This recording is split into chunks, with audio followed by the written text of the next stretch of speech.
अरे डीजे वाले छोरे अपनी स्टाइल में बजाना। क्या डीजे के सामने आए? चल अपना बजा।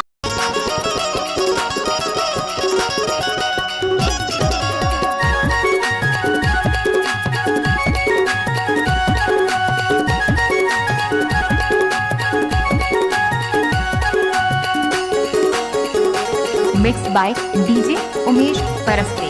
थाली में गुटका रोटी चारों में पानी हारू के पूज डालो पावे का नाही डोंगर गली हाय आवे का नाही डोंगर गली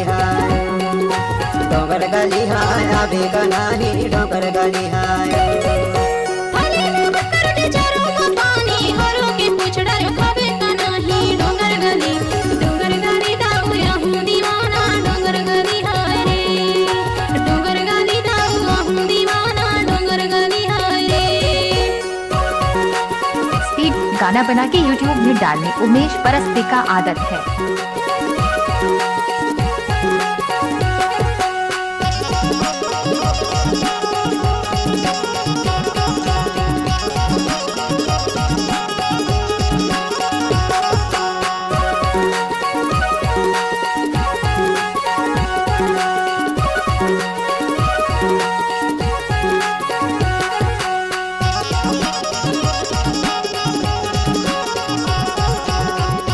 मिक्स बाय डीजे परस्ते। बीबल की पत्ता हवा में डोले हाय देख बिना तोला मोर जिया डोले हाय डोंगर गली हाय आवे का नाही डोंगर गली हाय आवे का नाही डोंगर गली हाय।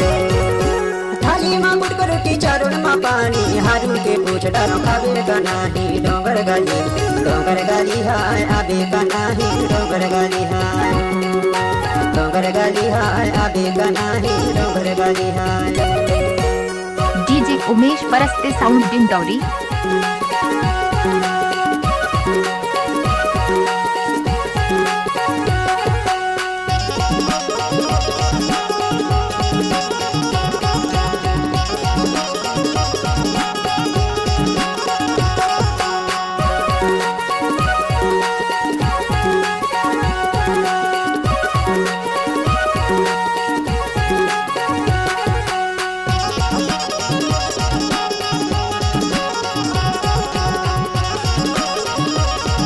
DJ Mukesh Paraste exclusive. छठ बजाने है भरा बजे रात गाया हूँ दीवाना मैं करत कररगा डोंगर गली दाऊ या हूँ दीवाना डोंगर गली हाय रे डोंगर गली दाऊ या हूँ दीवाना डोंगर गली हाय रे। थाली में गुटका रोटी चारों में पानी हारू के पूछ डालो खावे का नाही डोंगर गली दाऊ या हूँ दीवाना डोंगर गली हाय रे डोंगर गली दाऊ या हूँ दीवाना डोंगर गली हाय रे। डीजे दुर्गेश परस्ते आमाखोर जिला डिंडोरी वाले।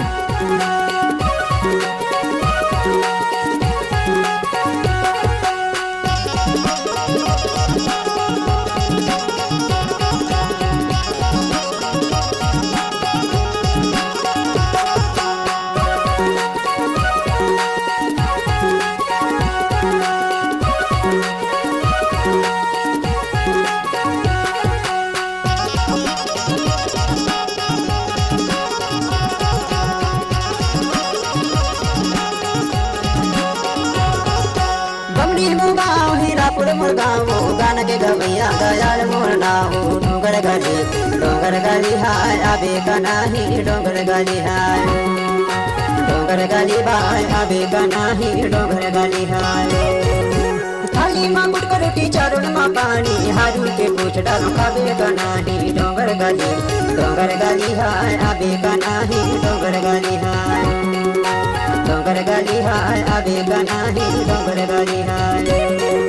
थाली में गुटका रोटी चारों में पानी हारू के पूछ डालो खावे का नाही डोंगर गली दाऊ या हूँ दीवाना डोंगर गली हाय रे डोंगर गली दाऊ या हूँ दीवाना डोंगर गली हाय रे।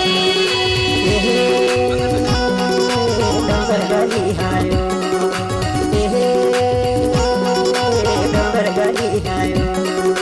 डोंगर गली हाय आवे का नाही डोंगर गली हाय रे डोंगर गली सीधा याहू बनाना डोंगर गली हाय रे। DJ Umesh Paraste exclusive.